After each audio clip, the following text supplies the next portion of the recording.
Bienvenue pour cette émission exceptionnelle sur la mort de Claude François. Bienvenue dans la deuxième de l'année 2026.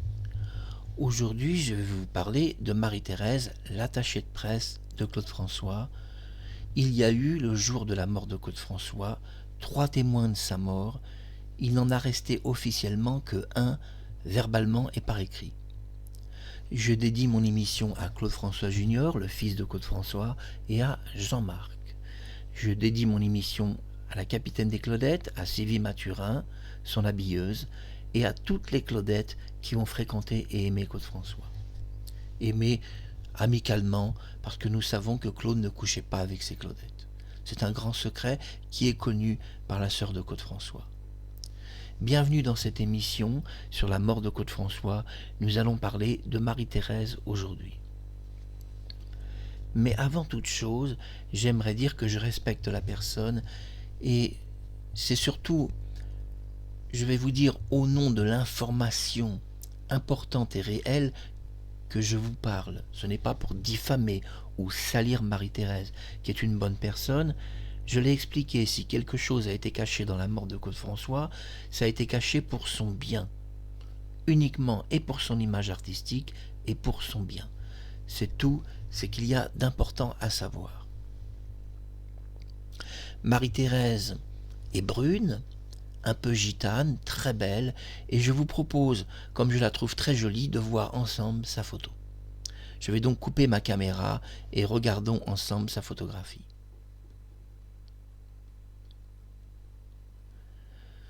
Voici Marie-Thérèse, je vais aussi couper le texte, on n'en a plus besoin.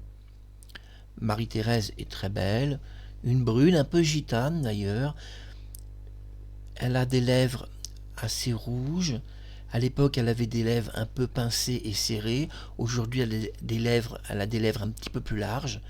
A-t-elle fait refait ses lèvres ?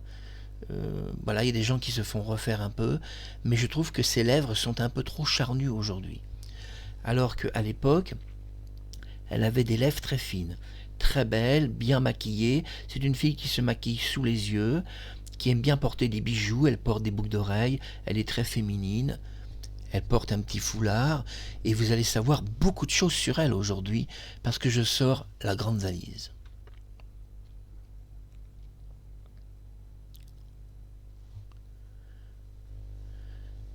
Je sors la grande valise, ça veut dire quoi? Ça veut dire de la super information sur Marie-Thérèse. Aujourd'hui, dans cette émission, qu'allez-vous découvrir? Surtout savoir. Le savoir est le début de la connaissance.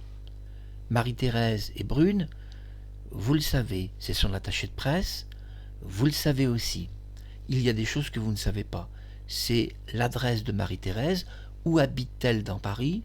C'est important de dire publiquement où habite donc Marie-Thérèse à cette époque-là, c'est-à-dire le 11 mars 1978, elle habitait où Marie-Thérèse? Premièrement. Deuxièmement, il est important dans cette émission de parler d'un coup de téléphone secret que Marie-Thérèse va passer à Alain Dominique Perrin. Un coup de téléphone très secret dont je vais vous révéler pratiquement l'intégralité de la conversation. Puis nous allons parler du témoignage principal de Marie-Thérèse, qui pendant des années a affirmé que Claude François était avec elle sur une terrasse, qu'il mangeait du caviar à la louche et qu'elle était dégoûtée. Il y a eu un bain de soleil, 10 minutes sur une terrasse. Tout ça a été confirmé par Sylvie Mathurin, qui récemment a fait des révélations dans ce sens. Que Claude lui aurait confié par téléphone qu'il était 10 minutes sur une terrasse. Vous devez être très prudent, y compris sur la version de Sylvie Mathurin, sur ce qu'elle raconte, que Claude lui a parlé au téléphone d'une terrasse de 10 minutes. Vous devez être très prudent de tout ce qu'on vous raconte et vous allez voir que je vais aller très loin dans cette émission. Tout d'abord, dans cette émission, je vais diffuser une interview inédite de Marie-Thérèse qui contredit complètement 40 ans d'histoire. Vous entendez ce que je vous dis? L'interview que je vais vous diffuser contredit un récit de 40 ans d'histoire, un récit de la bouche de Marie-Thérèse elle-même. Pendant 40 longues années, peut-être même un peu plus, Marie-Thérèse a prétendu pratiquement partout, en télévision, en radio, que Claude François se trouvait avec elle sur une terrasse. Pendant 10 minutes, il a pris un bain de soleil, puis s'est reposé, mangé à la louche du caviar d'une façon assez dégoûtante, ce qui est possible. Ça, c'est la version de 1978. Elle a tenu de nombreuses années, 10 ans, 20 ans, 30 ans. C'est la version officielle qui a été le plus répandue, où Marie-Thérèse expliquait partout son histoire un peu incroyable. Claude l'avait reçue, on avait même un premier horaire précis, c'était 13h30. Claude ouvrait sa porte à 13h45 puisqu'il s'est réveillé à 13h30, je le précise. Oui, il s'est réveillé à 13h30. Il a ouvert en réalité à 13h45 et pas midi. Nous le savons grâce à des témoignages plus récents. Et oui, puisque immédiatement, il est parti avec elle à la terrasse, et donc nous savons que... Vous allez dire, il est parti à la terrasse. Enfin, en tous les cas, c'est ce qu'on nous dit. C'est pas si vrai non plus. Ce qui est important, c'est ce témoignage. On va le diffuser en intégralité sur cette histoire de terrasse. Mais avant, nous allons faire le récapitulatif de cette émission. Premièrement, dans cette émission que je dédie à Claude François Junior et à son frère Jean-Marc, nous allons découvrir le coup de téléphone secret entre Marie-Thérèse et Alain-Dominique Perrin. Ça n'a jamais été révélé, il n'y a que 3 témoins, Kathleen, Marie-Thérèse et Claude François. Il ne peut pas y avoir d'autres personnes à le savoir, hormis Alain-Dominique Perrin, bien sûr. Et le Seigneur, qui sait tout. Cette conversation est importante parce qu'elle va vous divulguer des informations sur la mort de Claude. Puis on va parler de la dernière conversation qu'il y a eu entre Kathleen et Marie-Thérèse dans la cuisine, et pas la salle de bain, dans la cuisine, je le précise. Marie-Thérèse prend la main de Kathleen et puis lui tient solidement la main et l'emmène dans la cuisine. Elle essaye de la calmer. On commence le récit par la cuisine. Claude François est sur son lit de mort. Il va mal. Il a un raillement dans la gorge. Kathleen hurle, pousse des cris, pleure. Elle est quand même inquiète. Puis soudain, Marie-Thérèse a de la compassion, même de la gentillesse, lui prend la main et puis tire sur sa main pour l'emmener dans une cuisine et s'enfermer avec elle 10 longues minutes. Elle restera dans sa première version enfermée 10 minutes et ça sera même colporté dans un livre. On parlera de ce livre plus tard. Mais attention, cette version de 10 minutes doit être prise avec de la prudence, car à un moment donné, Marie-Thérèse va sortir de l'appartement. Vous allez me dire comment ça elle sort de l'appartement. C'est compliqué. Dans plein de versions, Marie-Thérèse a expliqué qu'elle a ouvert la porte aux pompiers. C'est pas si vrai, puisque dans la version que nous allons voir, elle attendait le pompier en bas de l'immeuble. Et c'est elle qui a indiqué aux pompiers où se trouvait l'appartement de Claude, et elle n'a pas dit que c'était Claude François, ils l'ont découvert au dernier moment.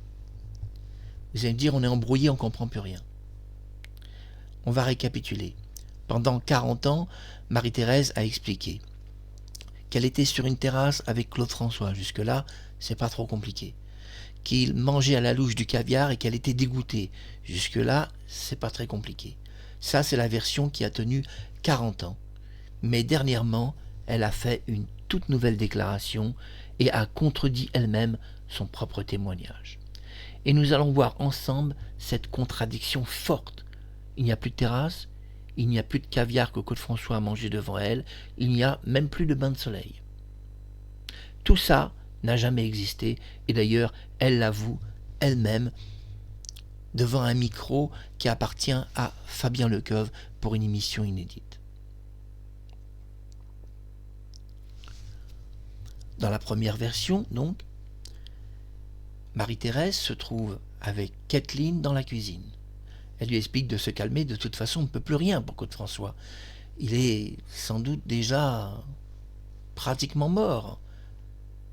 C'est ce qu'elle pense, que ça sera très dur de le sauver. Mais ce que vous ne savez pas, c'est qu'il s'est échangé une conversation secrète qui n'a jamais été révélée entre Kathleen et Marie-Thérèse. Kathleen explique dans cette cuisine que son frère s'est électrocuté lui aussi, et vous ne le savez pas, dans une salle de bain. Lui aussi a vu une applique qui bouge toute seule. Il s'est électrocuté alors qu'il était nu, il était trempé. Il a eu exactement la même mort que Claude François.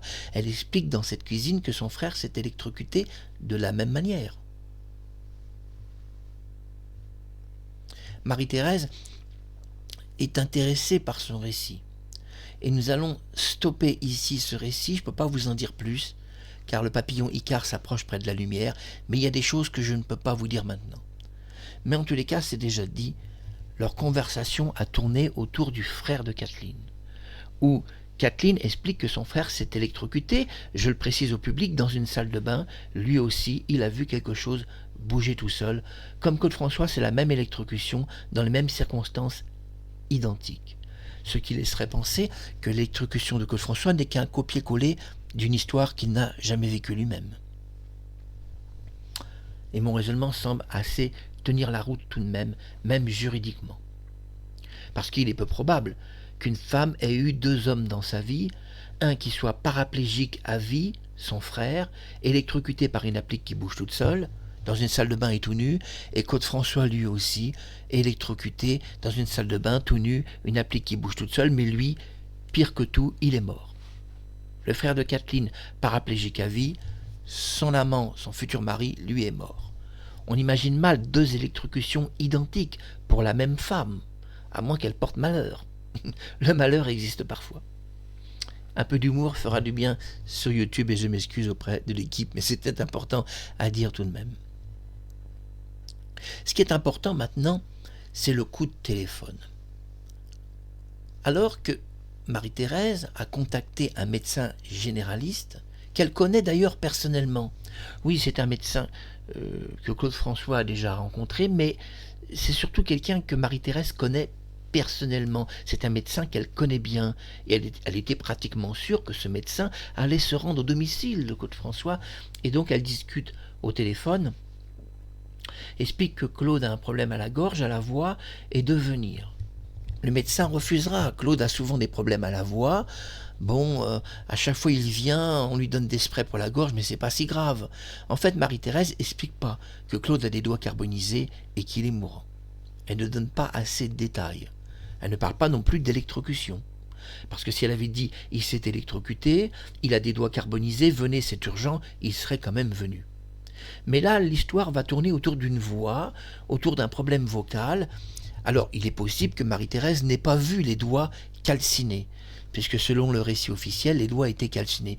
Peut-être qu'elle n'a pas vu ces doigts calcinés.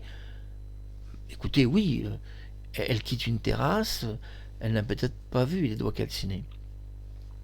Marie-Thérèse, pendant 40 ans, a expliqué qu'elle était 10 minutes sur une terrasse avec Claude François. Elle a donné des détails dans plein d'interviews. Et je précise à Marie-Thérèse que je possède aussi des audios de toi, diverses interviews. Je pourrais faire écouter toutes les contradictions. Je crois que le public français serait choqué et découvrirait que Claude François ne peut pas être mort comme on l'a dit. Il est peut-être même pas mort d'ailleurs. C'est si grotesque tout ce qui racontait qu'il est sans doute même pas mort.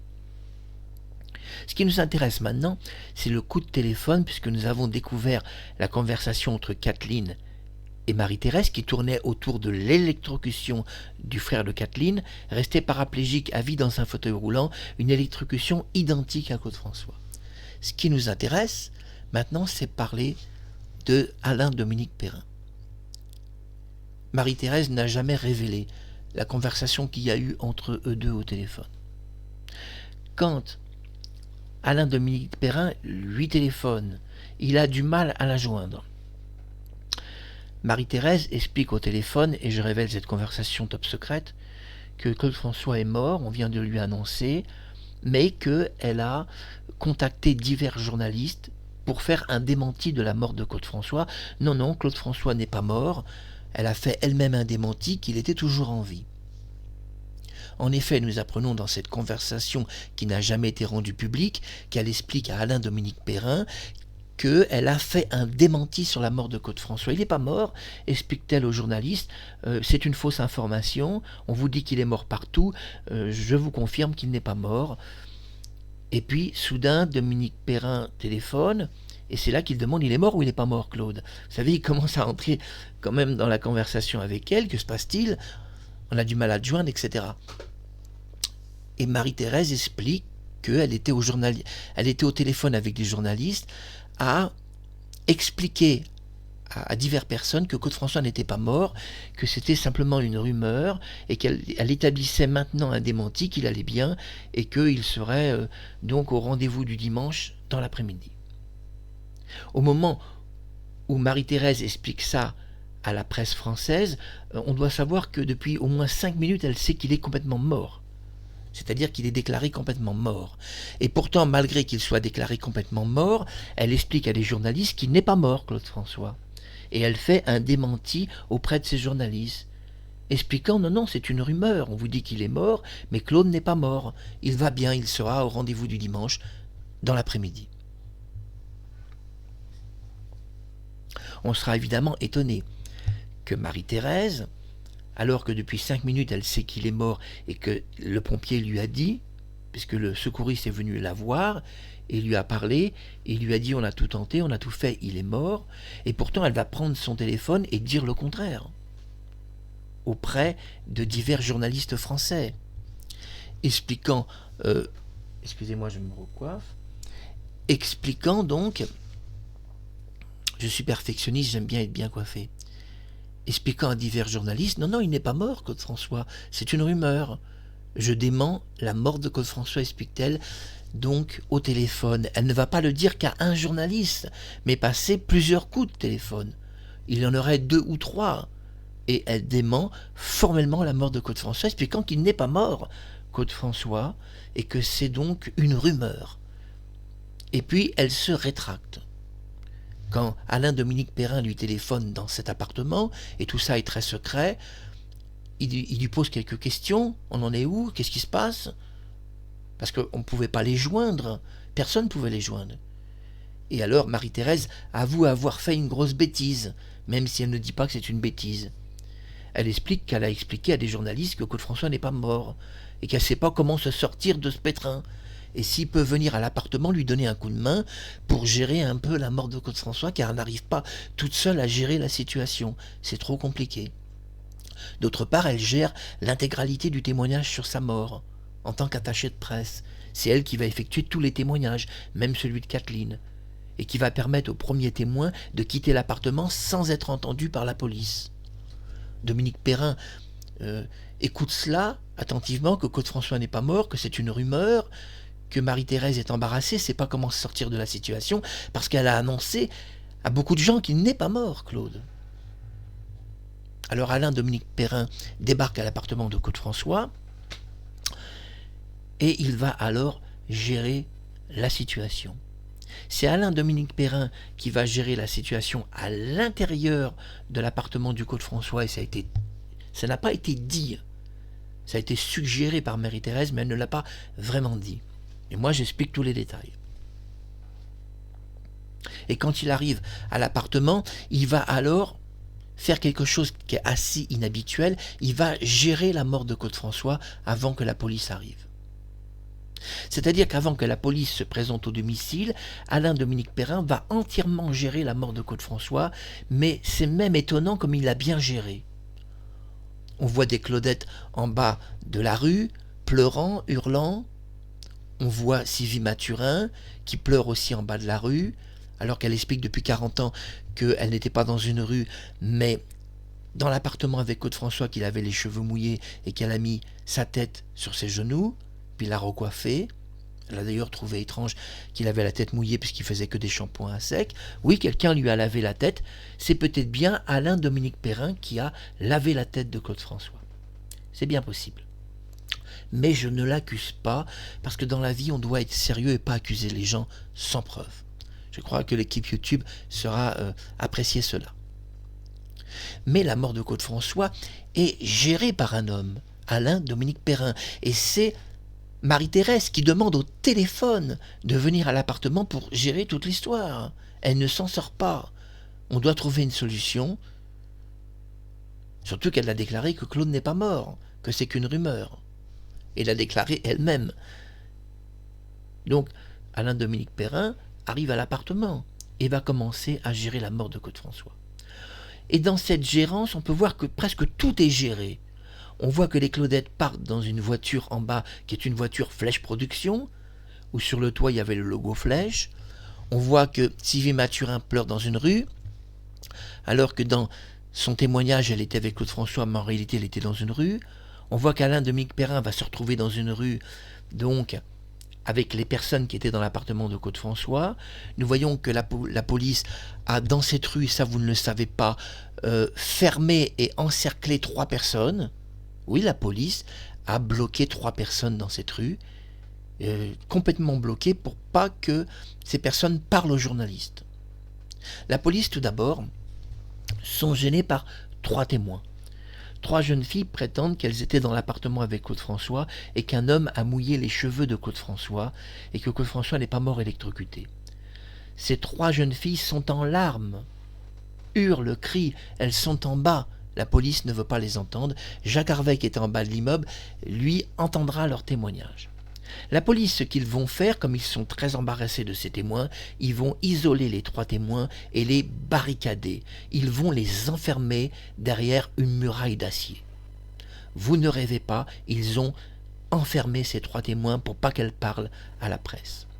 Je possède une photographie de ces 3 témoins que je vous montrerai plus tard, où la police les a barricadés. On voit sur cette photo les 3 filles qui sont l'une contre l'autre et qui pleurent, et la police qui les regarde. Une photo inédite, jamais publiée. Nous verrons cette photo de ces 3 témoins qui ont été isolés par la police, car elles ont vu une autre mort qu'une électrocution et prétendent qu'elles étaient dans l'appartement avec Claude. On sait qu'il y avait un peu plus de monde, c'est vrai, dans cet appartement, puisque Marie-Thérèse va reconnaître que quand Claude est annoncé mort, des gens sont venus à l'appartement et qu'elle trouvait elle-même qu'il y avait trop de monde et qu'elle était un peu gênée parce que l'appartement commençait à se remplir.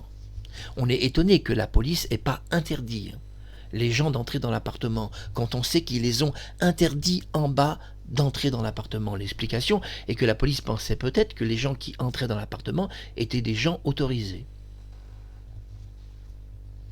Mais pour l'enquête, c'est pas pratique de faire une enquête avec autant de personnes.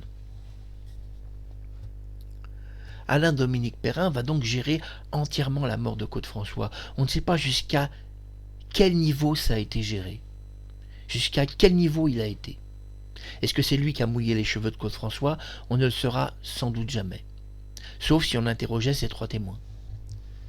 Est-ce qu'il a changé la mort de Claude François d'une électrocution, par exemple, par une électrocution rapide, puissante, qui le tue en quelques secondes, alors que l'électrocution était beaucoup plus longue, ce qui explique les doigts carbonisés, puisque nous savons que les doigts ne carbonisent pas en 5 secondes, mais dans le récit officiel, Claude serait mort en 5 secondes des doigts carbonisés.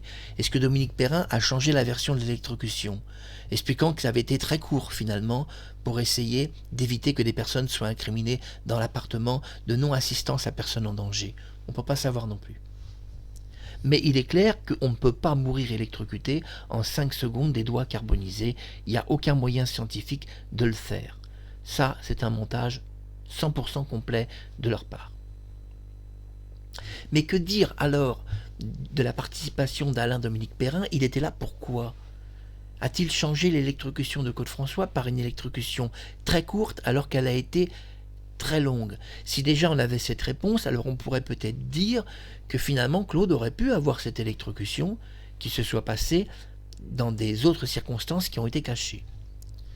Mais évidemment, nous savons par Sylvie Mathurin que des médicaments ont été évacués de l'appartement et qu'elle les a évacués elle-même. Le problème est que sur les documents historiques, elle se trouve en bas de l'immeuble et pas en haut. Sauf si elle est arrivée avant la police et qu'elle a vu Claude François mort et qu'elle a évacué ses médicaments à ce moment-là. Ça explique qu'en bas de la rue, elle a été effondrée et en larmes parce qu'elle l'a vu mort avant tout le monde. Mais alors, que ferait-elle en bas d'une rue? Que fait-elle en bas d'une rue? On pense qu'elle est là et qu'elle attend que la police lui donne un accès pour rentrer. Que font les Claudettes en bas d'une rue? On pense qu'elles sont là et qu'on attend que la police leur donne un accès à eux aussi. Ça peut être vrai pour les Claudettes, moins pour Sylvie Mathurin, puisqu'on a son témoignage précis. Claude avait encore des cheveux mouillés. Elle lui a mis sa tête sur ses genoux. Hein. C'est clair, son témoignage. S'il avait encore des cheveux mouillés, il venait à peine de s'électrocuter. Hein. Mais alors que fait-elle en bas de l'immeuble, à pleurer si elle est en haut avec lui? On voit bien qu'il y a quelque chose qui ne va pas. Mais on va le voir bien plus avec cette interview de Marie-Thérèse. Pendant 40 ans, que le public comprenne, Marie-Thérèse a expliqué partout, en télévision, en radio, que Claude avait mangé du caviar devant elle et qu'elle était dégoûtée. Il était sur une terrasse, à manger du caviar. Il est resté 10 minutes dans un bain de soleil, puis s'est reposé, puis après a été prendre son bain.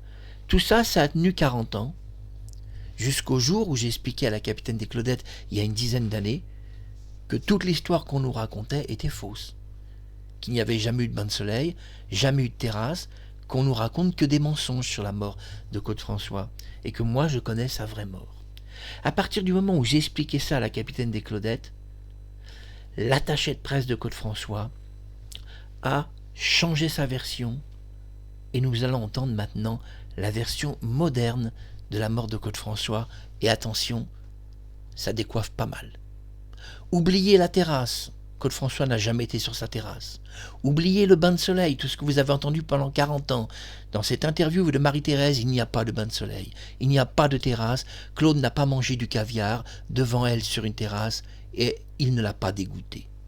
C'est une autre version qui est complètement différente, et c'est ça qui est intéressant, c'est la contradiction de témoignage.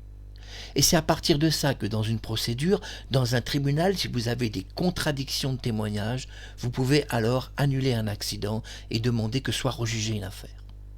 Alors écoutons la version moderne de la mort de Claude-François, et je vais vous faire après mon commentaire qui va décoiffer un peu tout de même, je pense. Alors on écoute la version donc de Marie-Thérèse, et je me tais. Et je l'ai appelé, je suis rentrée, je l'ai appelé par le téléphone intérieur. Je lui ai demandé de se dépêcher, il est arrivé au bout de 10 minutes, un quart d'heure. Il m'a dit, écoutez, Iceberg, je vais vous préparer votre plateau petit déjeuner. Ah oui, on s'est toujours vous voyez, parce qu'avec Claude, je savais qu'il y avait, dès le départ, j'ai compris qu'il y avait une chose importante, c'est qu'il fallait garder des distances, parce qu'il avait sinon très très vite tendance à mettre la main aux fesses, à vous traiter de salope, etc. Donc comme je voulais absolument pas tomber là-dedans, j'ai gardé toujours ce vouvoiement avec lui, ce qui l'agaçait prodigieusement, mais enfin il a respecté la chose. Donc il me dit, je vous prépare un plateau au petit déjeuner, montez sur la terrasse pendant que je prends ma douche. Donc il prépare ce qu'il fait pour lui, c'est-à-dire son jus de carotte frais centrifugé, son caviar. Il me donne le plateau, il va dans sa salle de bain et j'arrive à peine sur la terrasse que j'entends Cataline hurler. Je pose mon plateau, je redescends et elle m'appelait, elle hurlait. Je suis arrivée dans la salle de bain, elle était en train de tirer. Donc toutes les deux, on a tiré comme ça le Claude, on l'a allongé devant le lit, sur le tapis, et il râlait un râle assez comme ça qui est arrivé de loin vraiment.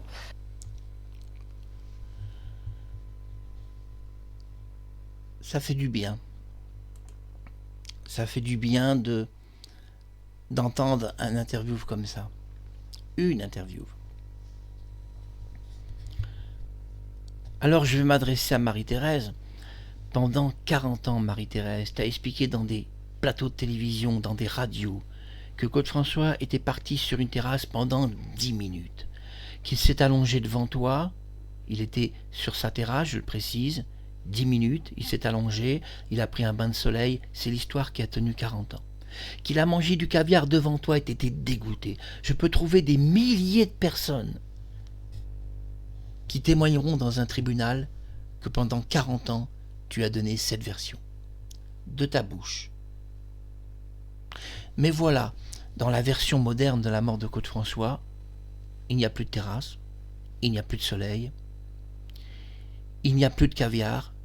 Non, elle nous explique qu'elle a posé le plateau sur la terrasse, à peine posé, quand immédiatement elle a entendu un cri et s'est dirigée pour voir Kathleen traîner le corps de Claude-François sur le sol, je le précise, et elles ont tous les deux allongé le corps sur le lit. Voilà la version moderne de la mort de Claude François. Voilà toute la contradiction où la terrasse n'existe plus. Donc je dis à Sylvie Mathurin, arrête publiquement de parler d'une terrasse, de Marie-Thérèse, que Claude était sur une terrasse, arrête de parler de cette histoire n'existe plus. Sylvie, tu ne dois plus en parler. Et comme Alain-Dominique Perrin, qui a géré toute cette histoire, n'est pas là pour te dire ce qu'il faut faire, il vaut mieux m'écouter moi. Donc quel conseil je te donne, Sylvie Mathurin? Le mieux, c'est que tu arrêtes de parler de cette terrasse. Je te le conseille. Arrête de dire que Claude était 10 minutes sur une terrasse. Arrête, parce que ça n'a jamais existé. Nous voyons qu'il n'y a pas de terrasse, que Claude n'a pas pris de bain de soleil, qu'il n'a pas mangé de caviar, que cette histoire n'a jamais existé. Donc, Sylvie Mathurin, je te demande publiquement de ne plus parler de cette histoire. Essaye de réviser tes cahiers scolaires, on va faire un peu d'humour, et surtout, je te conseille, Sylvie, d'écouter la version de Marie-Thérèse et de Kathleen, toutes les versions qu'elles ont dit en 45 ans. Et tu dois te mettre à jour comme un bon Windows, un ordinateur. Mettez-vous à jour, les filles. Ah oui, il y a une mise à jour à faire. Tu vas me dire, Sylvie Mathurin, mais quelle mise à jour? Eh bien, la mise à jour actuelle, c'est que Claude François n'était plus sur une terrasse. Nous l'avons entendu, la contradiction. Et il n'a pas mangé de caviar, il n'a pas pris de bain de soleil. De toute façon, elle ne pouvait pas dire autrement. Puisqu'il y a quelques années en arrière, j'ai expliqué à la capitaine des Claudettes qu'il faisait 0 degré sur la terrasse. Et pas de soleil. On peut comprendre alors que l'attaché de presse s'est rétracté et a fait une nouvelle version de la mort de Claude François. Comme elle s'est rétractée plusieurs fois. Non, des versions multiples, il y en a. Surtout ne rigolez pas, on a présenté la première. La plus belle, c'est Maman, faisant un peu d'humour. Mais là, la première est déjà pas mal. C'est une belle contradiction. Entre tout de même, pendant 40 ans, un homme qui est sur une terrasse, qui mange du caviar, qui dégoûte l'attaché de presse, qui reste 10 minutes allongé dans un superbe soleil de 15 degrés, et cette version où il n'y a plus de terrasse, où il n'y a plus de soleil, bon, encore, c'est un peu logique, il faisait 0 degré, et qu'il n'y a pas de caviar, et qu'il n'y a pas de clo-clo sur sa terrasse qui s'est allongé 10 minutes, non, il n'a même jamais été sur sa terrasse dans cette version. Marie-Thérèse est témoin, à aucun moment Claude François est monté sur sa terrasse.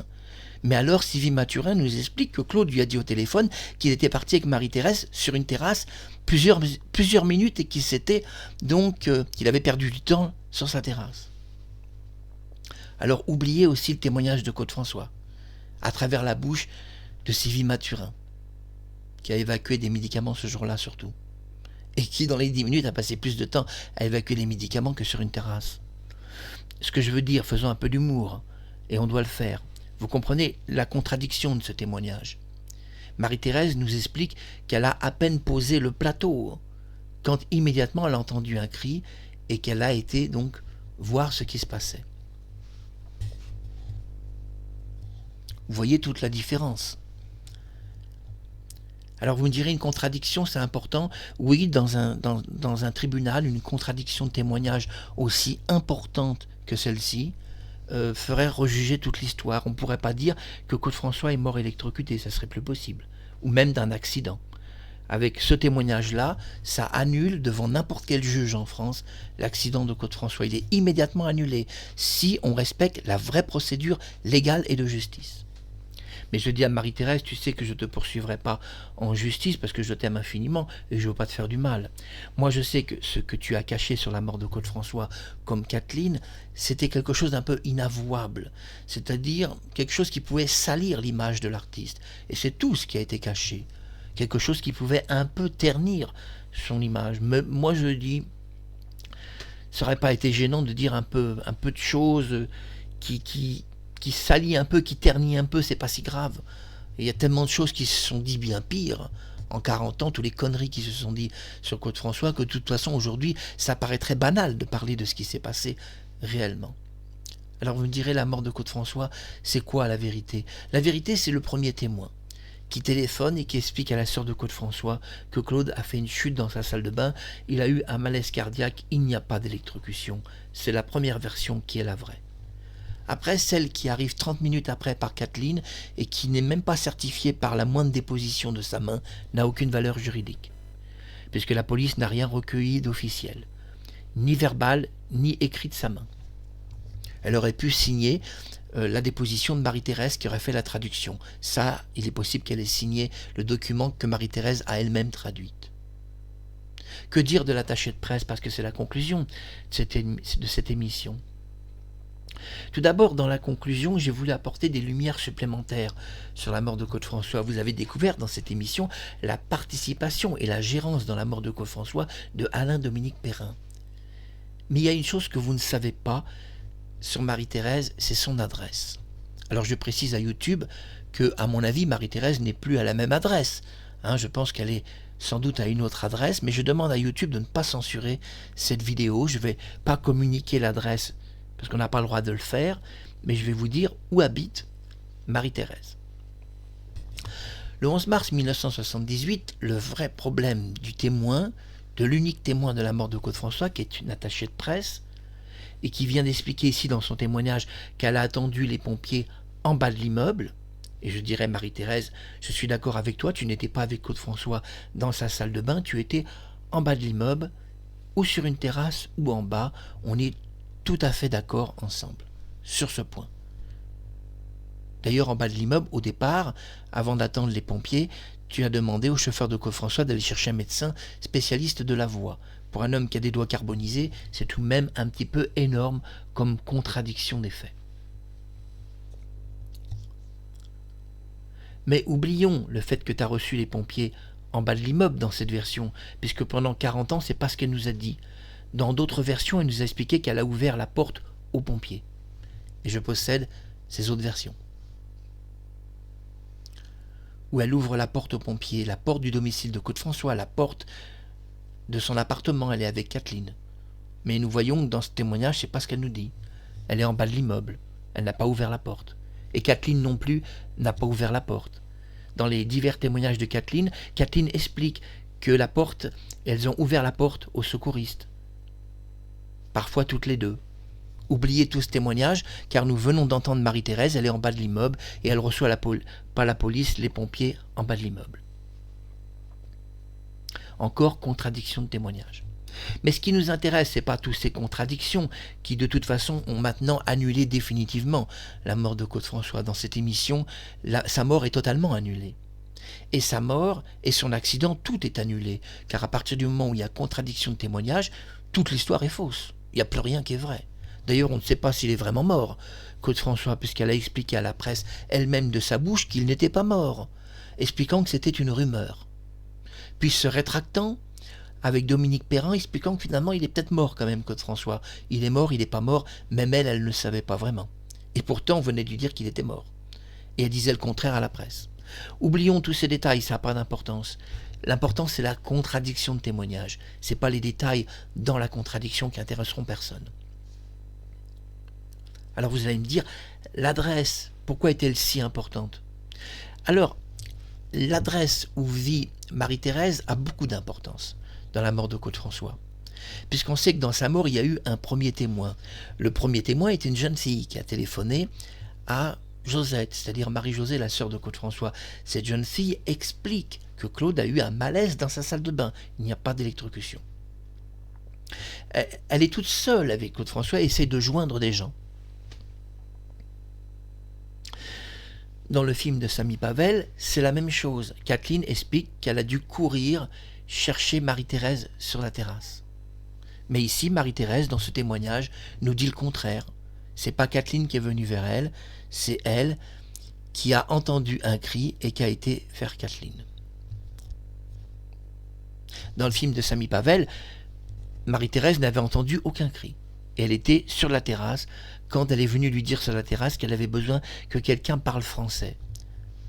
En fait, on doit savoir, parce que tout n'a pas été dit dans le film de Samy Pavel, qui est un film documentaire, qu'en réalité, Kathleen a téléphoné aux secouristes. Ça a été caché. Et qui ne comprenaient pas bien son anglais, et qui lui ont demandé d'aller voir une personne qui parle français, de trouver quelqu'un. Elle a alors dit aux secouristes qu'il n'y avait personne dans l'appartement, elle était seule avec Claude-François. C'est à peu près la même version que le premier témoin qui était seul avec Claude-François. C'est bien, ils ont tous été seuls avec lui. Mais finalement, il y avait quand même beaucoup de monde. Pour toutes ces personnes qui étaient seules, il y avait quand même pas mal de monde. Alors vous me direz, mais Marc Harriman, tu nous fais languir. Pourquoi l'adresse de Marie-Thérèse serait si importante, même juridiquement? Eh bien, si vous présentez une affaire comme ça dans un tribunal américain, par exemple, devant un jury serait intéressé d'entendre l'adresse de Marie-Thérèse, qui est l'attaché de presse et qui est témoin de la mort de Claude François. Un jury serait très intéressé d'entendre son adresse. Vous allez me dire, mais pourquoi? Elle a une adresse, elle habite à 3, 4, 5 km, elle vit en voiture, etc. Pourquoi? Non, non. Marie-Thérèse a prétendu, c'est vrai, qu'elle prenait parfois sa voiture pour aller de son adresse à l'appartement de Claude François. C'est pas si vrai non plus qu'elle a besoin d'une voiture pour se rendre à l'appartement de Claude François. Mais disons que si parfois elle a parlé de sa voiture et de ses déplacements entre son appartement et l'appartement de Claude et qu'elle avait besoin d'une voiture, dans les faits réels, c'est pas si vrai non plus qu'elle a besoin d'une voiture.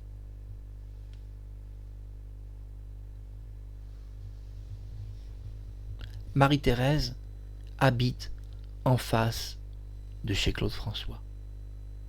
Elle habite au boulevard Exelmans, juste en face. Pour se rendre dans l'appartement de Claude François, elle a juste besoin de traverser une rue.